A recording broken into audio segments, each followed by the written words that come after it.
I didn't think it would matter. It was just a stupid comment. One of those things you say when you're joking around with friends. We were all laughing, a few drinks in, the kind of night that made you think everything was okay. Chad was there, of course, always there, right beside me. But that night, something shifted. "Come on, man," I said, nudging him playfully. "Man up already." The table fell silent for a beat, and I could feel it, the change in the air. I looked at him, expecting the usual playful roll of his eyes, the joke to keep going. But Chad just stared at me, his smile fading. For a moment, I thought maybe I'd gone too far. But then he looked away, rubbing the back of his neck like he was suddenly uncomfortable. I didn't think much of it. I just went on talking to the others. Later that night, when we were finally alone in the car, I could feel the tension. He hadn't said much since the comment, and now his silence was weighing heavy in the car. I glanced over at him, trying to read his face, but he was looking out the window, his jaw tight. "Chad, what's wrong?" I asked, trying to keep my voice light. "It was just a joke. You know that, right?" He didn't respond immediately. He just kept looking out the window, his lips pressed together. I sighed, tapping the steering wheel. "You're acting like I said something awful," I said, trying to keep my voice from cracking. "It was just in front of our friends. Why are you making such a big deal out of it?" He turned his head slowly, his gaze finally meeting mine. There was something in his eyes, something I didn't recognize. "You don't get it, Jess," he said quietly. "I'm tired of it." "Tired of what?" I asked, confused. "You're acting like it's the end of the world." He shook his head, a bitter laugh escaping him. "No, Jess, I'm tired of always being the one who has to fix everything. I'm tired of pretending I'm okay when you say things like that." The words hit me like a slap. I opened my mouth to speak, but nothing came out. What was I supposed to say to that? "I don't even know who you are anymore," he muttered, looking down at his hands. "You've changed. You don't even see how much you hurt me anymore." My heart sank, a lump forming in my throat.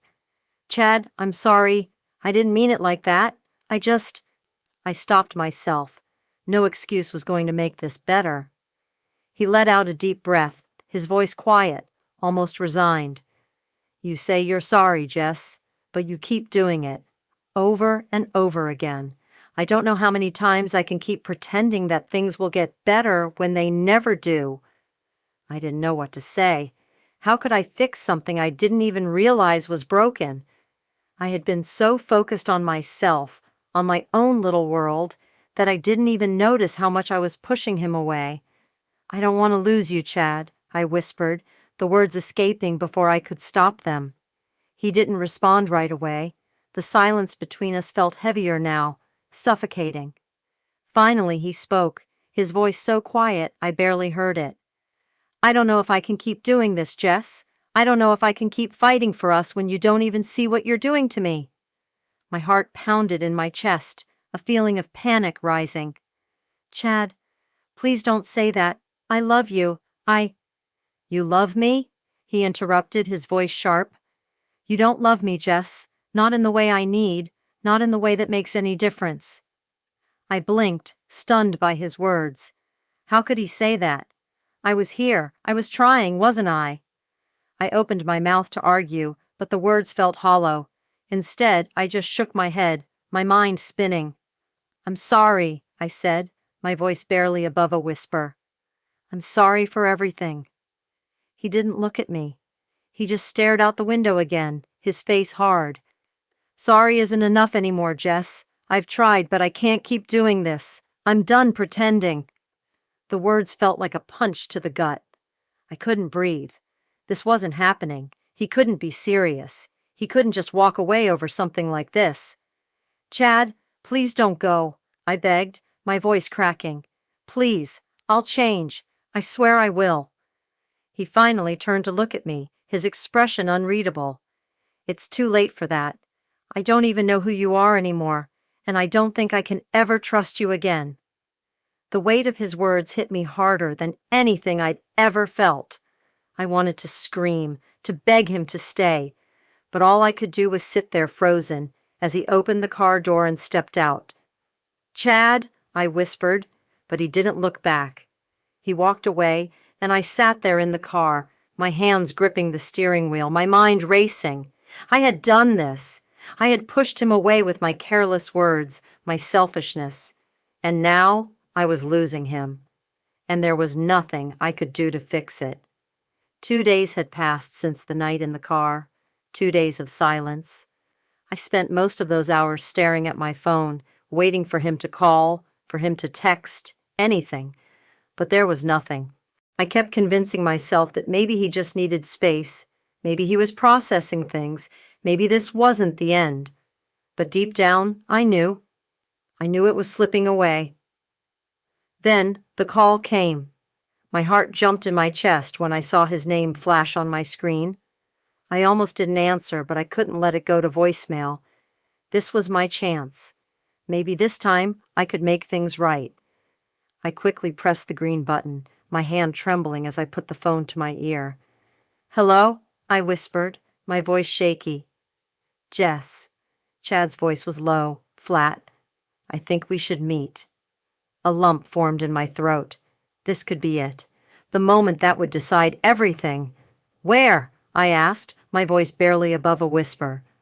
"Coffee shop, the one we used to go to. I'll be there in 20 minutes. Before I could respond, the call ended. I sat there staring at the phone in my hand, trying to calm my racing heart. I had no idea what he was going to say, but I had to go. I had to see him. I arrived at the coffee shop, feeling like I might throw up. The bell above the door jingled as I walked in, and I spotted Chad right away. He was sitting at the corner table, a cup of coffee in front of him, his hands wrapped around it, his eyes staring down at the surface. When he looked up and saw me, I saw it, the exhaustion in his face, the weight in his eyes. It wasn't anger, it wasn't even sadness, it was just emptiness.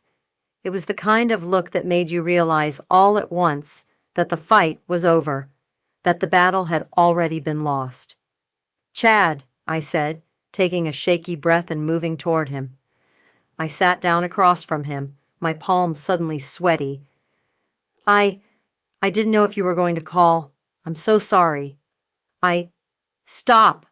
He cut me off, his voice quiet but firm. "Just stop!" I froze, staring at him, trying to make sense of what was happening. The way he said it, the way he looked at me. I had never seen him like this before. "I've been thinking about everything," he continued, his voice even but heavy. "About us, about you, about me. And you know what, Jess? I'm tired." I opened my mouth to speak, but no words came out.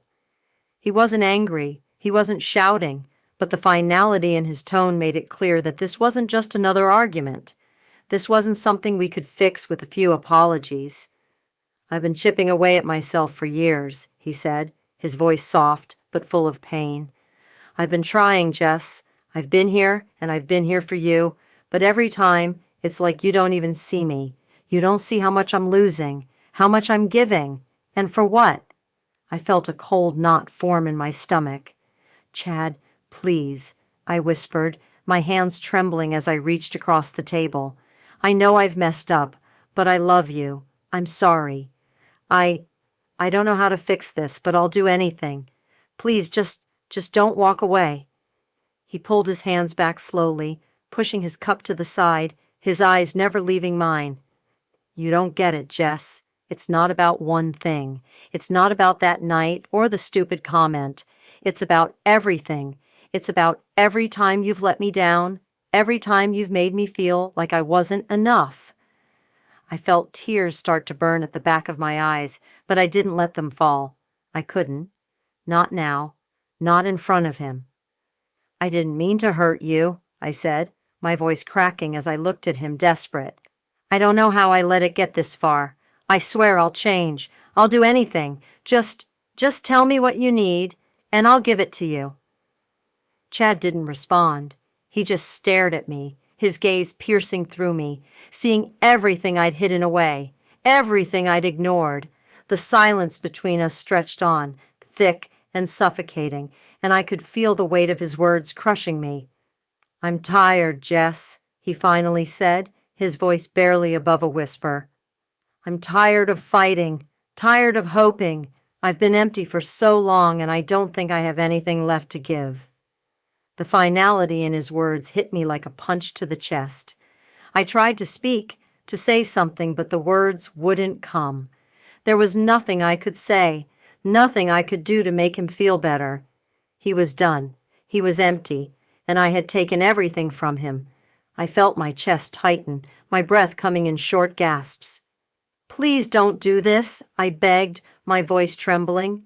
"Please, Chad, I love you. I can change. Just give me a chance." But he just shook his head slowly, his eyes closing for a moment, like he was trying to gather the strength to get through this conversation. "I don't think I can believe you anymore, Jess. You've had your chances, over and over again, and every time you failed me." I was starting to lose control. I could feel the tears threatening to spill, but I fought them back. I had to be strong, for him, for us. I had to fix this. "I'm sorry," I whispered again, my voice barely audible. "I'm so sorry." Chad stood up slowly. My heart sank. He was really leaving. I wanted to beg him to stay, but the words wouldn't come. His mind was mad. "I don't have anything left to give, Jess," he said quietly, his voice full of finality. "I'm sorry, but I'm done." And with that, he turned and walked away, leaving me sitting there alone, the weight of everything we'd built and everything I'd destroyed pressing down on me.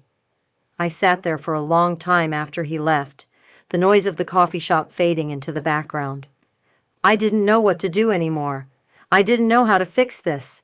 I had spent so long ignoring the signs, ignoring the damage I was causing.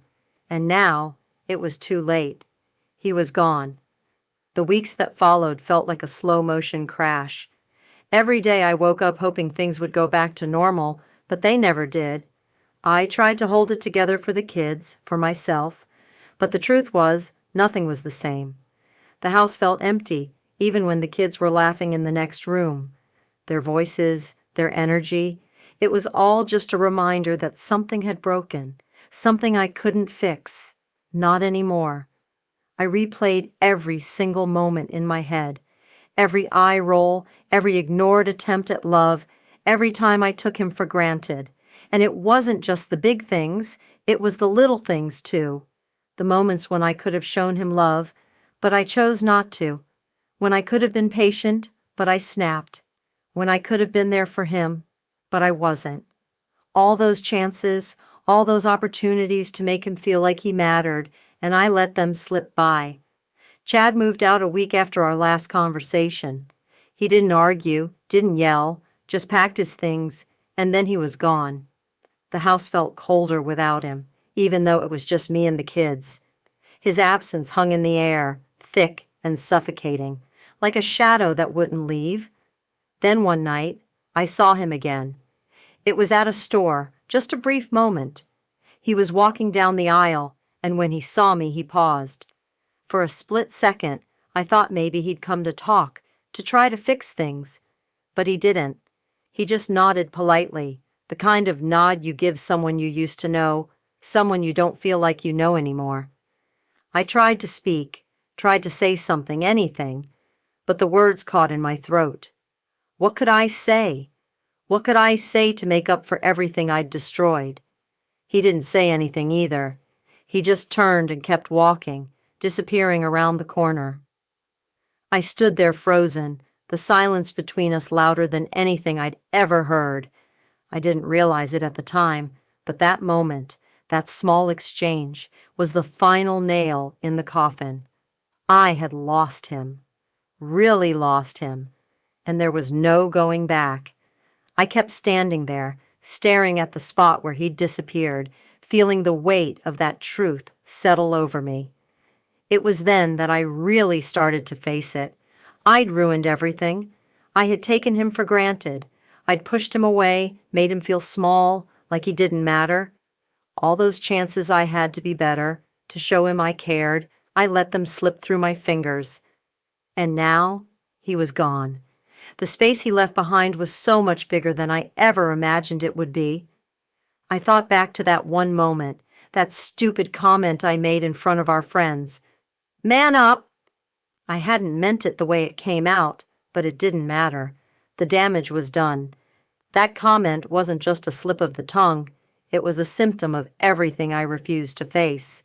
I had been selfish, blind, too caught up in my own little world to see how badly I was hurting him. I always thought he would forgive me, that I could fix it later, but now I was realizing too late that it didn't work that way. Chad didn't leave because of one mistake. He left because I had been chipping away at him for years. I had been breaking him, bit by bit, and I hadn't even noticed. I had pushed him to the edge, and now he was gone. I loved him. I still loved him. But love wasn't enough to fix everything I had broken. Love wasn't enough to undo the years of neglect, the years of silence, the years of pushing him away. Sometimes love just wasn't enough.